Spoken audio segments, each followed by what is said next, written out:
In the late 1870s, a Dayton, Ohio saloon keeper named James Ritty watched his business slowly bleed to death, and he could not figure out why. His saloon was always crowded. The drinks kept flowing, the customers kept coming, and yet at the end of every month, there was somehow less money in the till than there should have been. Ritty suspected his own bartenders, the men he trusted to hand customers their change and take their payment, were quietly pocketing a share of every sale.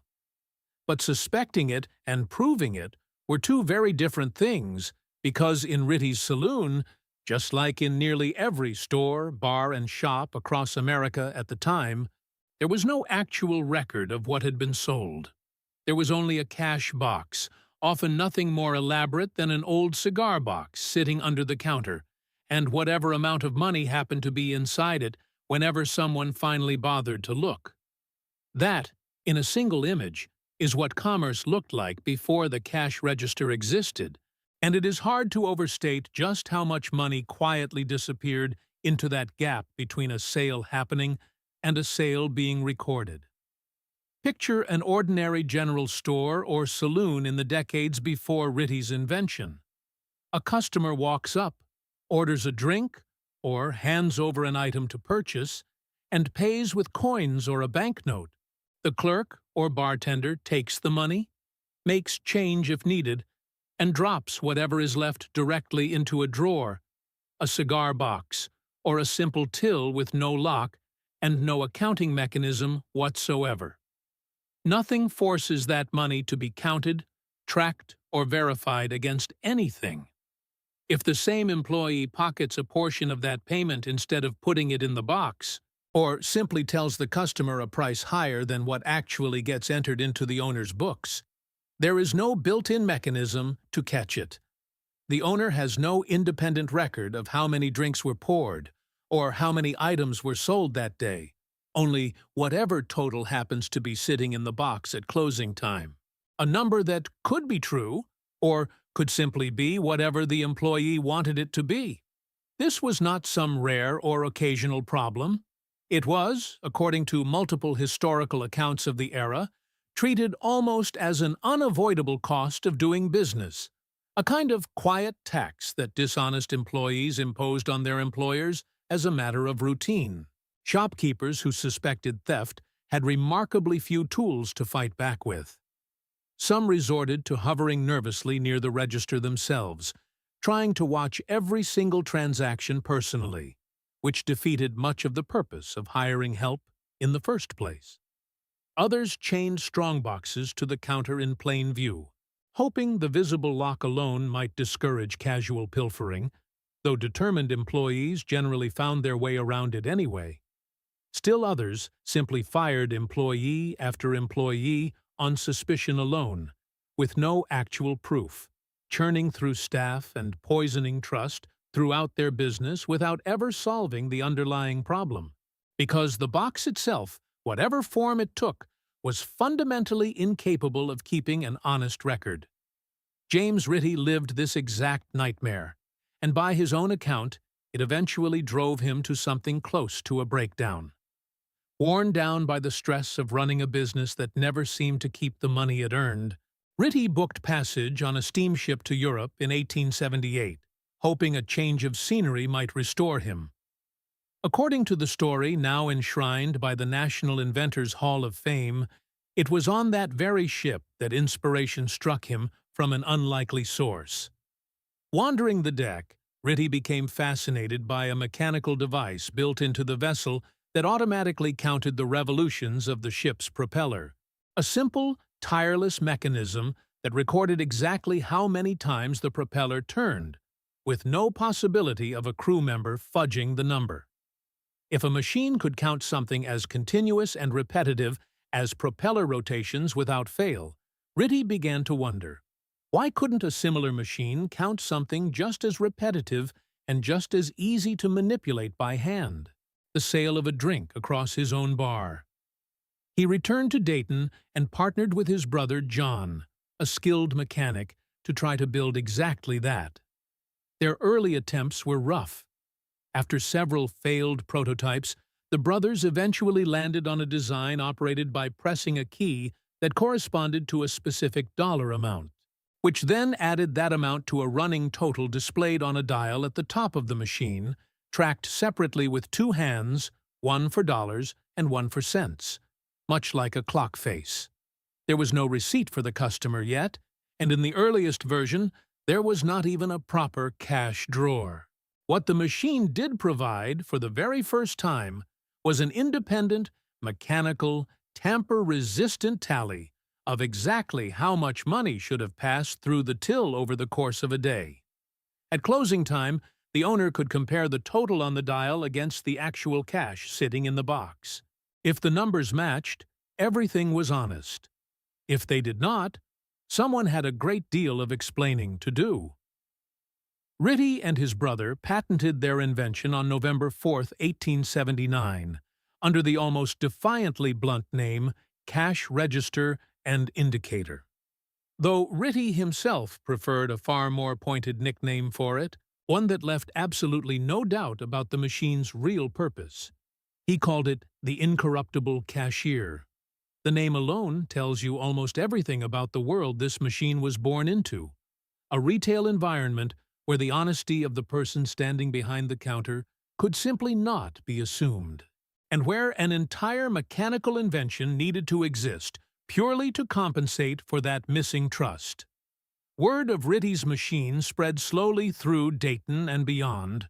Sold through a small operation, Ritty and his brother ran themselves. But it was not Ritty who would ultimately turn the cash register into one of the most consequential pieces of retail technology in American history. That transformation came from a man who initially bought the machine purely as a customer and became so obsessed with what it represented that he built an entire industrial empire around it. John Henry Patterson ran a coal and retail supply business in Dayton, and like so many merchants of his era, he suspected his own employees were quietly stealing from him. After purchasing a couple of Ritty's registers to test the theory, Patterson became so convinced of the machine's value that in 1884 he bought out the entire company for a reported sum in the neighborhood of a few $1,000s, renaming it the National Cash Register Company, soon known simply as NCR.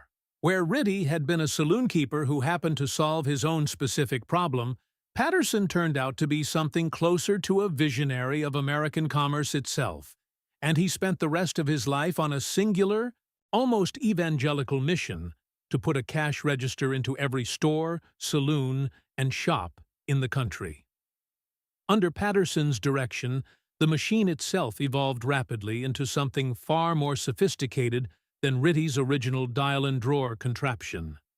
NCR's engineers added a locking cash drawer that only sprang open when a legitimate sale was properly rung up, an amount window that displayed the transaction total facing outward toward the customer so they could personally verify they were being charged correctly, and eventually a printed paper receipt, giving both the shopkeeper and the customer independent proof of exactly what had been paid.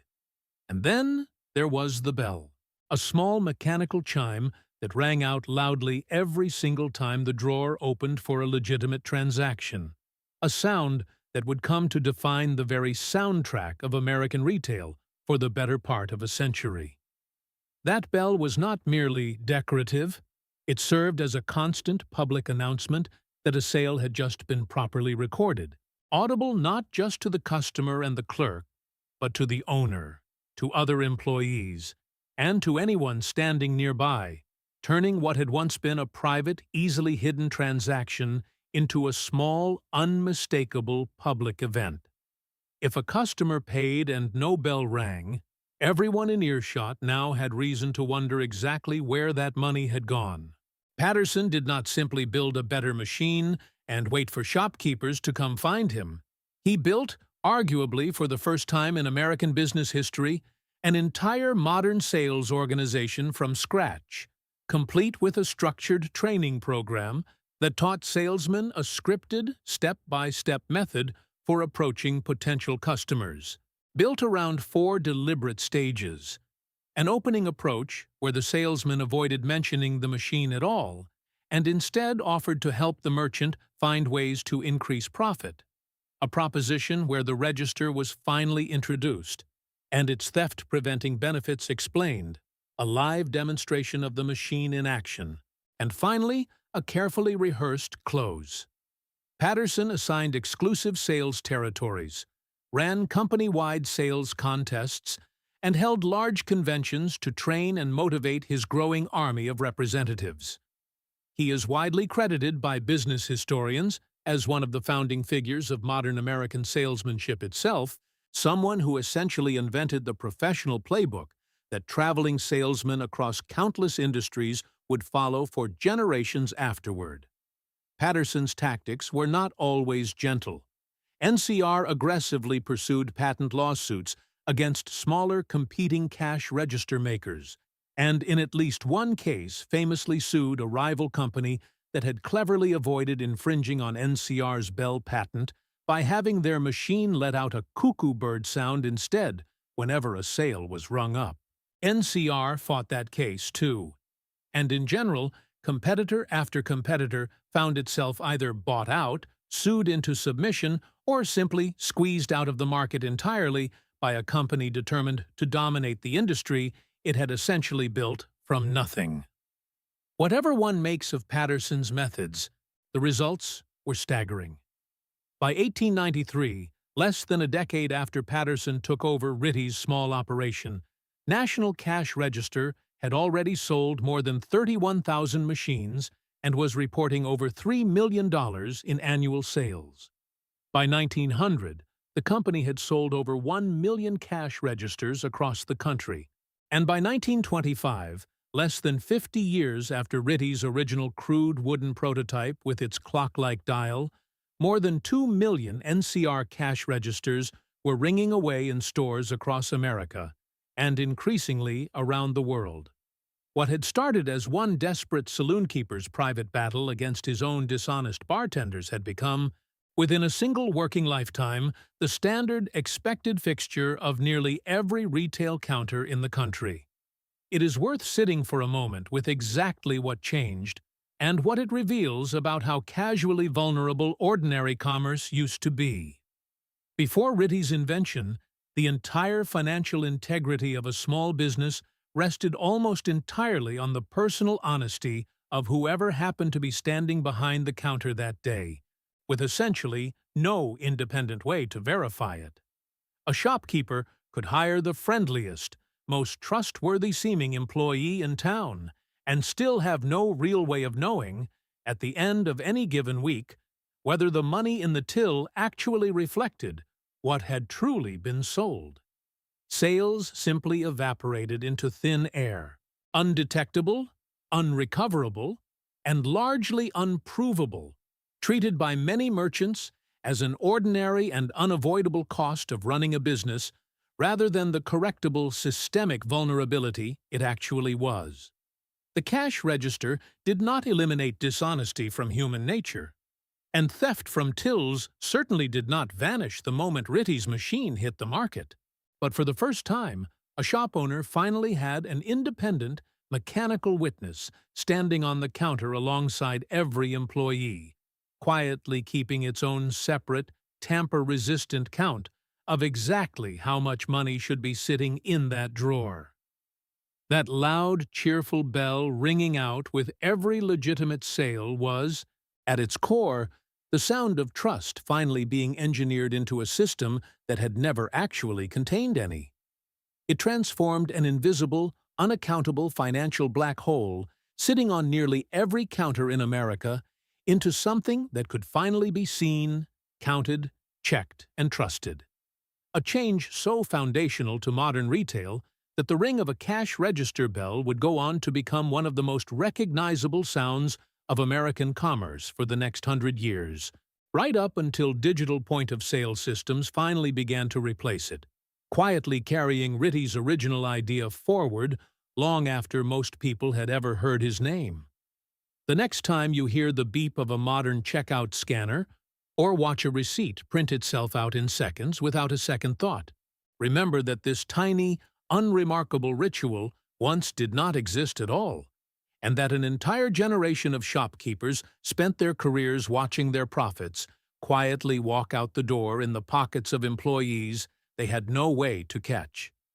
It took a burned-out saloon keeper, a ship's propeller counter, and a name as blunt as the incorruptible cashier to finally close that gap.